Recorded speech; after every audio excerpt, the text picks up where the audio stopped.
I actually teach both formats, the hybrid and the hybrid flex. So my hybrid course is a methods course, and I actually think that it works better as a hybrid course than face to face. What I did is I cut the class in half, basically. It's supposed to be face to face, one time a week, 3 hours. And I just had them meet one time a week for an hour and a half. And then the rest of the time was supposed to be online. In the methods course, my focus is to try to get them to work on practical issues more, but we always got bogged down with all the discussion of the theory. So by putting the theory, the discussion of the theory online on discussion board, that worked fabulously. I would have one student be the moderator every week, and they would ask questions and keep the discussion going, and that worked fabulously. And then while we were meeting that hour and a half, we could really focus on more practical issues, and I actually got a lot more done than any other semester. So that worked very well in terms of the hybrid. But I also taught hybrid flex. I actually taught 3 sections of Spanish 102 using Hyflex method. So, and that was required by the department. I had no say in that. And it started off as a Hyflex and it ended up Hyflex, mostly. The course was divided into 2 sections, A and B. A had to meet on Mondays and B on Wednesdays, and Friday, everyone online. But when they were not in the classroom, they had to be on Zoom. So basically, it was half online asynchronous and half in class simultaneous. So basically, I had 2 classes simultaneously. Now, here's the other thing. It's not only 2 classes, it's 2 sections, because every section that you have face to face, the interactions are totally different. So it wasn't like having 3 classes, it was like having 6, because every class meeting, every section that I worked with was totally different. So that's about Hyflex, working with 2 groups simultaneously. And it was interesting. So in the Hyflex, what I did is I planned my class around a central document, which I put on OneDrive and that I shared with students. This document contained my plan for the day. It contained links for different activities they were supposed to do, and of course, places where they could type and I could type. Because the class, particularly the Monday and Wednesday class, I had part of the students in front of me. I wanted to focus on them mostly, but usually it ended up being that 1/3 of the class was in the classroom and 2/3 were on Zoom. So I couldn't just focus on the students in the classroom. I had to do the Zoom as well. So having that document was what helped cement everything together. Without that document, I would just not have been able to do it. And so I had the plan for the day, the activities, and I wouldn't use a board because I only had a little space, literally about this big, that I could write on. So I ended up typing on the document. And so we were keeping notes and students could read it and they could write things too. So it was a constantly changing document and everyone was participating, which was great. So I did want to focus on the students face to face. And that's why I'm saying that, oh yay, I'm about to be visited by a cat. So that's what I'm saying, that it was like having 6 different classes. There were some sections that actually refused, absolutely entirely refused to have conversations in the classroom. The purpose of the face-to-face was to have them talking, but there were 2 sections they would not. They would actually get on a chat and type answers. And whenever I'd looked at them and said, hey, you need to talk, they would just look at me and go back to typing. They refused to talk. Whereas others, I actually had to be careful because they would start moving desks around and I'd be like, wait, you need to keep your distance. But still, I was able to give the people face to face the extra attention by addressing questions they could ask me directly. But on the other hand, the people on Zoom could also, I always had the chat open so they could chat and they could ask questions, or someone would open a mic and say, hey, I need a question. So it still worked well, but that document helped. It also helped with attendance because more often than not, what I would do is I would have one section where there'd be a question and I'd say, okay, now everyone answer this question and sign your name. And I would use that for attendance. And that made my life much easier without having to go to the logs and see where everyone was. Because when you put them in breakout rooms, then you've got their name appears multiple times and it's just really awkward. So that helped me also centralize things so that I could have that too. Um, the other thing is that whenever we're working on the document and they were writing questions or they were writing, sometimes they had to write stories. We did that a lot. And whenever I noticed there was an issue that was appearing in many of them, I could actually write that down and then address it for the whole class because I could see it. Or sometimes it was something that one group had that I was noticing, and I could actually highlight it in the document or write a question, and they could address it immediately. The course that I'm teaching that really exemplifies hybrid is my BUS EMT 201 course, which is creativity, innovation, and vision. Um, that course, because of the discipline of creativity and innovation, requires not only that students learn theory, but they practice that theory. And so the students, even though we are in this era where we're working online, they must also do team group work in an online format. And so the hybrid nature, the course is always taught in 2-week modules. During that 2 weeks, the first week, the student has a lecture. And because it's a hybrid model, my class is divided in half.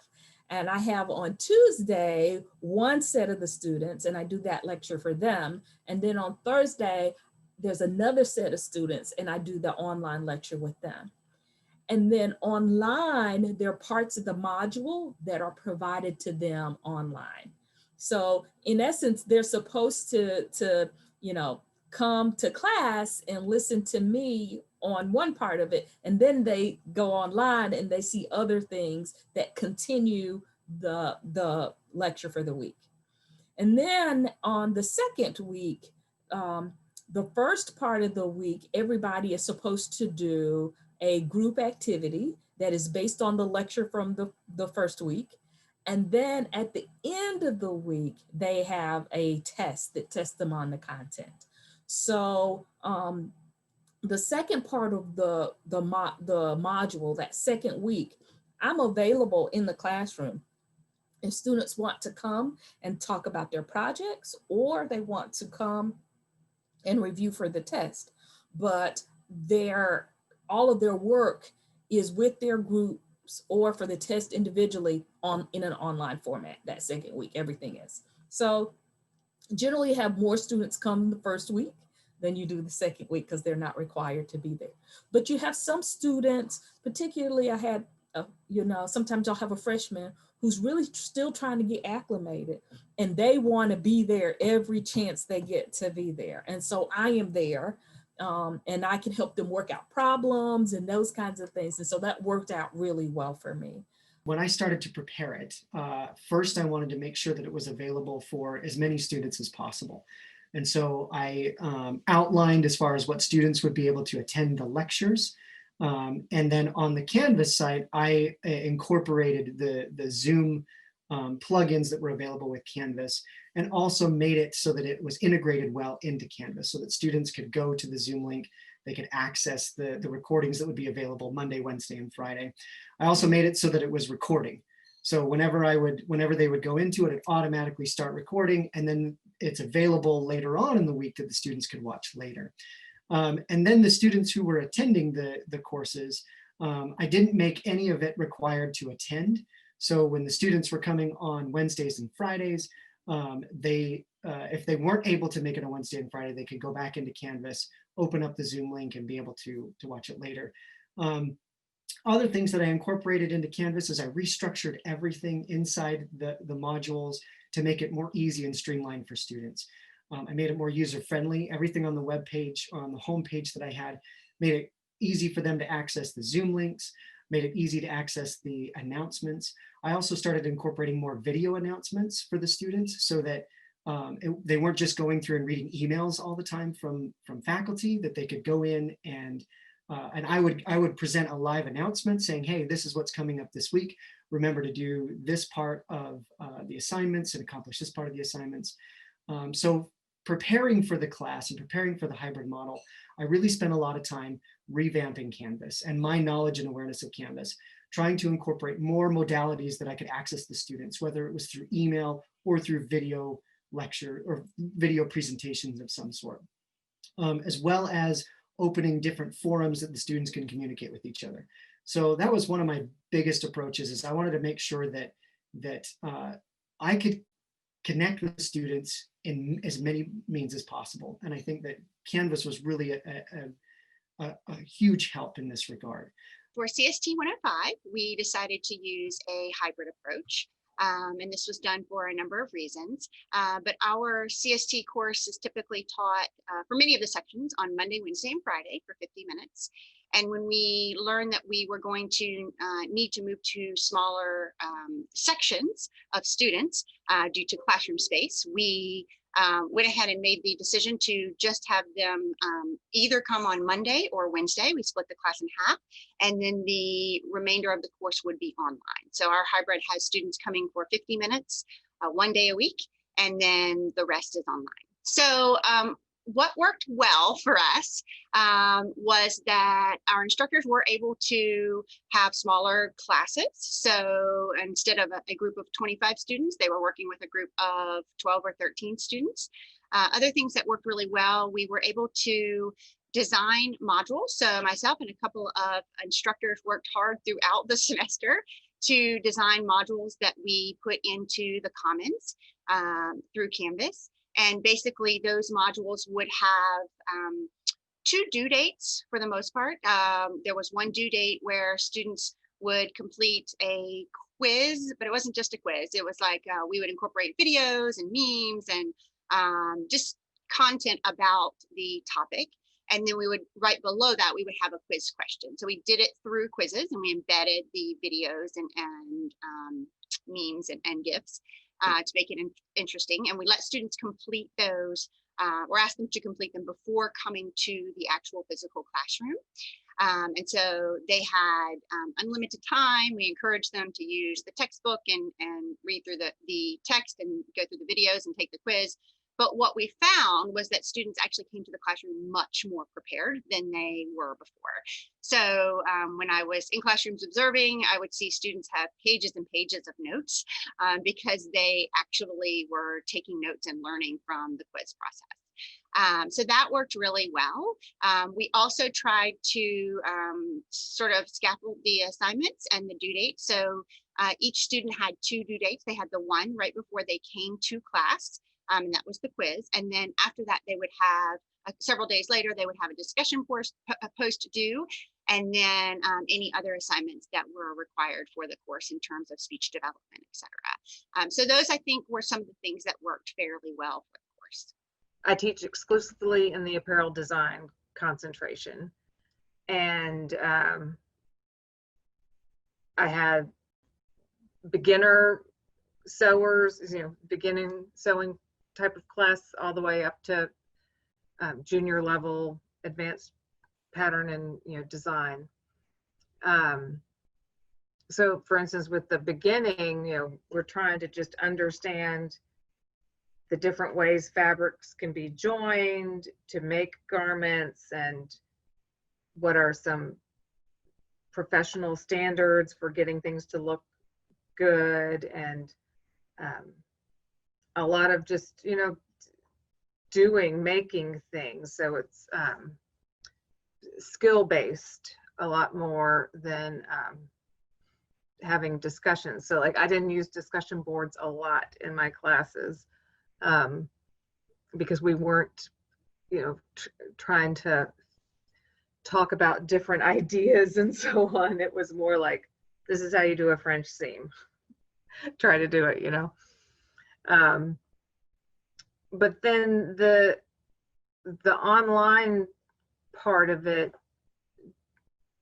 I did, sort of try to embrace the fact that we were going to be doing some online things and giving them some opportunities to like analyze existing garments and really look at things. I mean, I would hope that they're doing that anyways, but I give them assignments on find a garment that might be somewhat complicated and turn it inside out, look at how it was put together, try to explain it to me,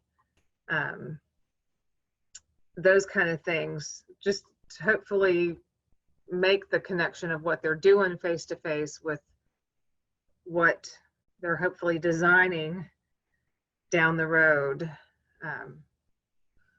And then the upper division students, for their hybrid part, we did used a specialized software a lot, where they did 3D visualization of garments, and I had to put together a lot of video tutorials for them to show them how to do things. And then they were either able to remote in and access the programs through their home computers, or there was times that they could come and use our one lab that has the software on it. So that went pretty well, finally. Everything was rough at the beginning. I felt like my courses are studio courses. So I had half the students one day a week, and then I saw the other half the other day, and I did not require anybody to be synchronous online with me, because I figured that would be a bit of a challenge both for me and them. One of the reasons is the studios are in 2 classrooms, so I'm like back and forth across the hallway. So I thought, well, a camera isn't going to be able to follow me across the hall.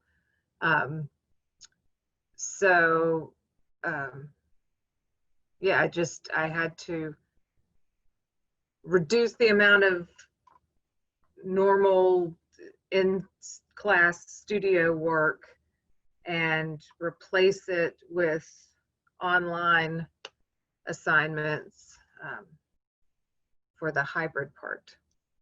My personal approach is to keep all online or hybrid classes very interactive. So when students enter my classroom, they're entering a virtual classroom, not an in-person space. So I define that to them ahead of time.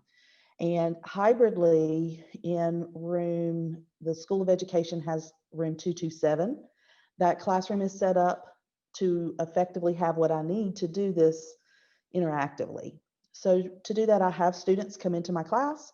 I have them bring their device. That's very important, because whether you're in person or online, I still want them to collaborate and connect, so they can communicate in the chat. They can communicate with others that are in online space. So my in-person friends or my online friends can still connect. And so that's very important in that hybrid space. So as they come in, they sit down, they connect. If we're watching a video, the students in the classroom obviously can see it in my space. The students from home would see that on their Zoom screen. So to keep everything in this virtual space interactive in the hybrid classroom, it's important that they can communicate, but it's also important that I can share with them what they need to see and get their feedback. So that's where I would go into the settings and set up Zoom those number feedback icons, so that if I ask a question and I need immediate feedback to know that they're connected with me, that they are following what's going on, if they understand where we are, then I can always ask if they want questions to put in the chat box, but I can quickly, from those nonverbal feedbacks icons, know if most of the class is with me and they get where we're headed, or if I need to go back and review a particular topic in a little more detail. So that allows me for really quick feedback. It's not the polling feature, it's just something that they can see in the participants box. Also in a hybrid setting, I use a lot of Padlet. So in this hybrid, my philosophy is to keep it interactive. So I use the breakout rooms quite frequently, and I'll break them up into groups so that they can have discussion, so that they can record their feedback quickly in the Padlet. And then they also have that for sharing purposes. So if we're sharing projects and presentations, I have them put them all there. We do lots of lesson plans. I don't want them to live in Canvas because then they can't access them later. So if they're creating a lesson plan, they may be able to apply that later if they can keep that and bookmark it and have it there. So Padlet becomes a very important tool for me to share, so students can access other people's lesson plans for those sharing purposes, and also to do some partner work. If they're in the hybrid setting, I can choose two different ways to do that. I can have them share with the people that are online virtually, and they can do that with their headphones, or I can have the people that are in-house be one group, and the people who are online, I split them up into different groups. So I, as the instructor, can dictate that kind of ahead of time and make that work seamlessly. So it seems to go pretty well. My main goal for teaching my Hyflex course was to try to make it feel as much the same between those students who were in class as the ones who were participating online. So in our Hyflex class, the class was sort of split down the middle, and half of them came to face-to-face instruction on one day while half participated online, and then those two sections would switch.